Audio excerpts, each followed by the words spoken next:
क्या हाल है आप लोगों के।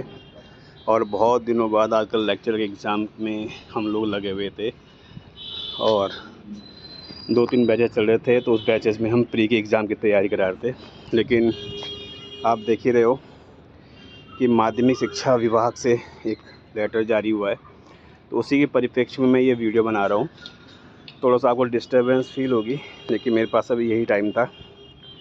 तो माध्यमिक शिक्षा अनुभाग ने स्क्रीन एग्ज़ाम को ख़त्म करने की बात की है। ठीक है, देखो यहाँ पर लिखा है इसने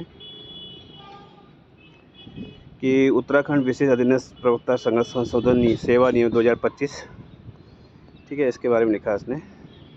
और ये जो 15 का 3 दे रहा है यहाँ पर, नियम 15 के 3 में तालिका संशोधन करते हुए सीधी भर्ती हेतु पूर्व स्थापित स्क्रीन परीक्षा की व्यवस्था को समाप्त करते हुए मात्र विषयवार परीक्षा आयोजित की जाएगी। ठीक है ना। तो इसी मुद्दे को लेके मुझे आपसे कुछ बात करनी है, इसमें देखना है। ठीक है ना। यानी जैसे उसने पहले लिखा था इसमें कि लिखित परीक्षा हेतु अभ्यर्थियों की संख्या अधिक होने पर स्क्रीन परीक्षा कराई जाएगी, और इसका नीचे का सेक्शन ये लिखा है कि आयोजित की जा सकती है स्क्रीन परीक्षा, उपरांत विषयवार परीक्षा आयोजित की जाती है।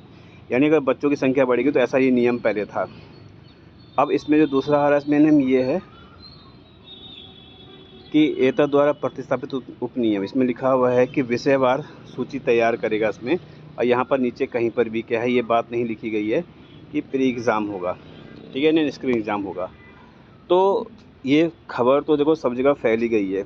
तो अभी जो हमारा यूके पीसीएस है, तो यूके पीसीएस में अभी क्या है, लिख के देगा। मतलब यूके पीसीएस अभी आज या कल में क्या कर सकता है, नोटिफिकेशन जारी करेगा और ये कह सकता है कि इसके बारे में जल्दी सूचना दी जाएगी, या फिर वो तैयारी करके क्या है कि नया कैलेंडर जारी कर सकता है। तो कुल मिला के बात ये है कि अगर ये एग्ज़ाम सब्जेक्ट वाइज होने वाला है, ठीक है ना, तो उसका जो सिलेबस होगा वो पूरा चेंज होगा। ठीक है ना। यानी जो सब्जेक्ट वाइज, ठीक है ना, उम्मीद है आपको समझ में आ रहा होगा। यानी कि जो सब्जेक्ट वाइज, यानी अगर आपका सब्जेक्ट पूछा जाएगा, उस सब्जेक्ट में आपका सीडीपी वाला सेक्शन रखेगा वो। ठीक है ना, केवल सब्जेक्ट का एग्ज़ाम नहीं होगा, उसमें सीडीपी, क्योंकि चाइल्ड डेवलपमेंट, क्योंकि बीएड किया हुआ है, बीएड कंपलसरी एजुकेशन है, तो बीएड वाले सेक्शन से वो मांगेगा ही मांगेगा। ठीक है ना। इसलिए आपका ये 100% है कि आपके एग्ज़ाम में वो सीडीपी वाला सेक्शन रखेगा। ठीक है ना। तो अब ये देखने वाली बात है कि पेपर 100 नंबर का होता है, 200 नंबर का होता है, उसके हिसाब से ये 200 नंबर का पेपर हुआ तो इसमें 50 नंबर की सीडीपी ये रहेगी। बाकी आपके सब्जेक्ट के उसमें क्वेश्चन आंसर रहेंगे। दूसरा, जो बच्चे पिछले 4 महीने से या 5 महीने से तैयारी कर रहे थे, ठीक है, 4 से 5 महीने जिन्होंने तैयारी करी थी, ठीक है, बहुत सारे बच्चे पहले से तैयारी कर रहे थे, हमारे पास कुछ कर रहे थे। अब बहुत, जैसे हम लोग तो खैर पर मंथ बेसिस चलते हैं या बहुत कम फीसें पढ़ाते हैं, लेकिन बहुत सारे लोगों ने उसमें 25 से 30 हज़ार रुपये फ़ीस दे रखी थी। ठीक है ना। अब इस फीस में जो कोचिंग वाले, उनकी कोई गलती नहीं है कि सिलेबस के अनुसार चीज़ें पढ़ाई, तो उसमें स्टूडेंट उनको कुछ कह नहीं सकता है। लेकिन थोड़ा सा एक सजेशन है कि चलो ठीक है, इसमें ये ख़त्म हो गया, इसमें अब देखो ना टीचर की गलती है ना स्टूडेंट की गलती है, किसी की इसमें गलती नहीं है। ये सब व्यवस्था की वजह से ये सब चीज़ें की गई, कि बहुत सारे लोग डिमांड करने गए कि केवल स्क्रीन एग्ज़ाम होना चाहिए वगैरह वगैरह। अब इसके साथ बहुत सारी कंट्रोवर्सी हैं, तो उन कंट्रोवर्सी में ना पढ़ते हुए हम आगे बढ़ते इसमें कि आप लोग क्या है, इसमें सीधे क्या है, जो आपका 11 मई का एग्ज़ाम है, क्योंकि लेक्चर तो अब होता नहीं 6-7 महीने तक, ठीक है ना, 4-5 महीने, 6-7 में 6 महीने लगा लो, 6 महीने तक एग्ज़ाम नहीं होगा ये अब। क्योंकि जो लोग प्री की तैयारी करते, जो सब्जेक्ट अभी पढ़ा ही नहीं था, उन्होंने अपना प्री पढ़ा था, तो निश्चित वो डिमांड करेंगे कि हमें सब्जेक्ट की तैयारी करने का समय, अभी पीसीएस में ऐसे हुआ था, जो पेपर दिसंबर में होता वो जनवरी फरवरी जाके ख़त्म हुआ, उसमें अभी तक फाइनल चेकिंग भी नहीं हुई है। तो ऐसे लेक्चर में होगा तो 6 महीने तो पीछे चला गया, सीधे सीधे मतलब 6 महीने तक सुन पट है, कुछ नहीं होगा। ठीक है ना। तो आपके पास सीधे सीधा ऑप्शन क्या बचता है, लोअर पीसीएस का। तो आप क्या है, लोअर पीसीएस की तैयारी करो, और जो भी आप इंस्टीट्यूट में जहाँ आप पढ़ रहे थे, टेस्ट सीरीज करते, कुछ भी करते, उनसे आप ये डिमांड या रिक्वेस्ट कर सकते हैं कि क्या हमें लोअर पीसीएस की तैयारी करने के लिए क्या है, जो आप टेस्ट सीरीज कर रहे थे वो मिल सकता है। तो मे भी वहाँ पर क्या चीज़ें बने, तो आपके पैसे थोड़ा बहुत बच सकते हैं। ठीक, क्योंकि ये उम्मीद की जाती है कि आपने, मैं ये नहीं कहता कि 100% बच्चे लोअर पीसीएस का भरते होंगे, बहुत सारे नहीं भरते हैं, लेकिन जिन्होंने लोअर पीसेस भरा होगा वो इस तरह की डिमांड कर सकते हैं। बाकी तो इसमें और ऐसा कुछ है नहीं इसमें, है ना। ये बेसिकली कि माध्यमिक शिक्षा विभाग से आया है, तो इसमें किसी डाउट की कोई संभावना नहीं है। दूसरा, इसमें ये भी लिखा गया है कि इसे तत्काल प्रभाव से लागू किया जाए। देखो ये शब्द लिखा है इसमें, पूर्व स्थापित स्क्रीन परीक्षा की व्यवस्था को समाप्त करते हुए मात्र विषयवार परीक्षा आयोजित करने की व्यवस्था की गई है। और इसमें यह भी लिखा, तत्काल प्रभाव से उत्तराखंड विदेश अधीनस्थ सेवा परीक्षा प्रवक्ता संवर्ग संशोधन सेवा नियम 2025 प्रख्यापित की गई है, जिसके द्वारा मूल नियम में निम्नवत तालिका संशोधन करते हुए सीधी भर्ती हेतु पूर्व स्क्रीन परीक्षा की व्यवस्था को समाप्त करते हुए मात्र विषयवार परीक्षा आयोजित की व्यवस्था की जाए। तो कुल मिला के आपको इसमें क्या है, आपको मिनिमम 5 से 6 महीने मिलेंगे इसमें। इस 5-6 महीने बाद आपका एग्ज़ाम होगा और उसका मैंने आपको सिलेबस मोटा मोटा बता दिया कि इसमें आपका क्या है, CDP वाला सेक्शन जरूर रहेगा। इसलिए जो लेक्चर की तैयारी कर रहे हैं वो CDP पढ़ते रहें।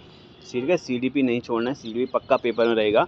200 नंबर का पेपर अगर हुआ तो 150 नंबर आपका सब्जेक्ट रहेगा और CDP 50 नंबर का रहेगा, क्योंकि इस बार सीधा डॉक्यूमेंट वेरिफिकेशन होगा और कुछ नहीं होगा इसमें। तो कुल मिला के सीधे सीधा आप अंदर हो सकते हो। ठीक है ना, तो बस इसमें इसको लेके आपको कुछ भी पूछना हो तो आप कमेंट कर सकते हैं और फालतू के कमेंट ना करें, क्योंकि फिर मुझे ये बोलने में थोड़ा अजीब लगता है कि मतलब आप समझ सकते हैं। ठीक है ना, कि कुछ लोग बहुत ही अलग दिमाग लगाते हैं, फालतू बातें करनी होती हैं, तो वो सब नहीं करनी है। आपको जो क्वेश्चन डाउट लगता है आप क्वेश्चन पूछ सकते हैं, उसका आपको पक्का रिप्लाई मिलेगा। बाकी नेक्स्ट वीडियो में मिलते हैं, क्योंकि लोअर के जो टेस्ट सीरीज चल रहे हैं उसका वीडियो बनाऊंगा, उस वीडियो में आपको देखना है। CDP के पेपर में बनाऊंगा जो लोअर का उसने सिलेबस दिया है, लेकिन सिलेबस में पूरा चेंज होगा। ठीक है ना, ये ध्यान रखना आप, सिलेबस चेंज होगा, इसलिए आप कुछ दिन तक शांतिपूर्वक बैठ जाएँ, है ना, या फिर तैयारी करते रहें। क्योंकि देखो एकदम से क्या है, बच्चों का मोरल डाउन हो गया एकदम से। इतनी मेहनत कर रहे थे, दिन रात पढ़ाई कर रहे थे, आंखें बिल्कुल ऐसे कर रखी थी बच्चों ने, बहुत भयंकर पढ़ाई कर रहे थे, बहुत अच्छी पढ़ाई कर रहे थे, रातों को जांच कर करके।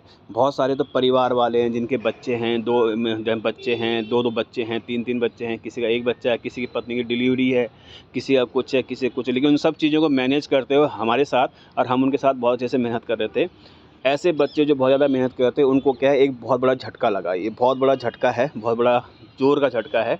जो बच्चे पिछले 4 महीने से अच्छे से ईमानदारी से तैयारी कर रहे थे, उनके लिए बहुत बड़ा झटका है। जिन लोगों ने भी व्यवस्था कराई है, ठीक है, उनके बारे में क्या कह सकते हैं, कुछ भी है। लेकिन आप, एक छोटा सा क्वेश्चन तो है मेरे दिमाग में कि अगर आप लेक्चरर, ठीक है, आप लेक्चरर की भर्ती करवाते हो, 4800 ग्रेड पे जाता है, इसके बाद सीधा 5400 ग्रेड पे आता है SDM वाला। लेक्चरर के एग्ज़ाम में आपने पहले जो इंटरव्यू था वो भी आपने ख़त्म किया, यानी इंटरव्यू ख़त्म करने के बाद से क्या पता लगा कि जो लेक्चरर बन रहा है क्या उसे बोर्ड पे पढ़ाना आता है या नहीं आता, इसकी जानकारी कैसे मिलेगी, ये कैसे पता लगेगा कि क्या वो बच्चों के सामने रिप्रेजेंट कर सकता है या नहीं कर सकता है, ये थोड़ा समझ से बाहर है। ठीक है ना। दूसरा, जब प्री और इसकी व्यवस्था की गई तो प्री और मेंस के एग्ज़ाम से थोड़ा ये पता लगता था कि उसको क्या है, थोड़ा सा एडिशनल जानकारी रहती थी, लेकिन वो चीज़ें ख़त्म कर दी गई है। अब केवल क्या है, सब्जेक्ट का पेपर होगा। तो खैर ये आयोग और सरकार का है, और जो कुछ विद्यार्थी जो चीज़ें जानते थे उनसे रिलेटेड है, तो इसमें मैं ज़्यादा तो कुछ नहीं कर सकता, और जितनी ज़्यादा, क्योंकि हम इसमें कुछ अब कर भी नहीं सकते, हम इसमें कुछ मतलब चीज़ें कोर्ट भी नहीं जा सकते, कई सारी चीज़ें इसमें। बाकी देखने वाला ये है कि भविष्य तय करेगा कि आगे जाके क्या है, लेक्चरर के एग्ज़ाम में क्या होता है। ठीक है, हो सकता है कुछ लोग कोर्ट जाएं, हो सकता है ये मामला ऐसे रहे और आगे क्या है आपके सब्जेक्ट का एग्ज़ाम हो, लेकिन आप लोग तैयारी करना बिल्कुल ना छोड़ें। ठीक है ना, क्योंकि देखो सब्जेक्ट आपने तब भी देना ही था। ठीक है ना, प्री एग्ज़ाम, मतलब आप ये समझ लो प्री पास कर लिया आपने, अब आपको सीधा सा सब्जेक्ट पढ़ना और कुछ नहीं करना, बस ये समझ लो। आप CDP आप पढ़ ही रहे थे, CDP पढ़ लो, और आप ये समझ लो कि यार हम, मतलब हमारा प्री क्वालीफाई हो गया, रिजल्ट आ गया है, अब हमें अपने सब्जेक्ट की तैयारी करनी है। तो सब्जेक्ट को आपको आयोग ने क्या 6 महीने दे दिए, आप इस हिसाब से तैयारी करो कि आयोग ने आपको 6 महीने दे दिए और इन 6 महीने में आपको क्या करना है, तैयारी करनी है। ठीक है ना, तो इन्हीं शुभकामनाओं के साथ जल्दी मिलते हैं दूसरे वीडियो में। आप लोग दिन जान लगा के तैयारी करो, 6 महीने आपके पास है। तब तक के लिए अगले वीडियो में। जय हिंद, जय भारत, जय उत्तराखंड।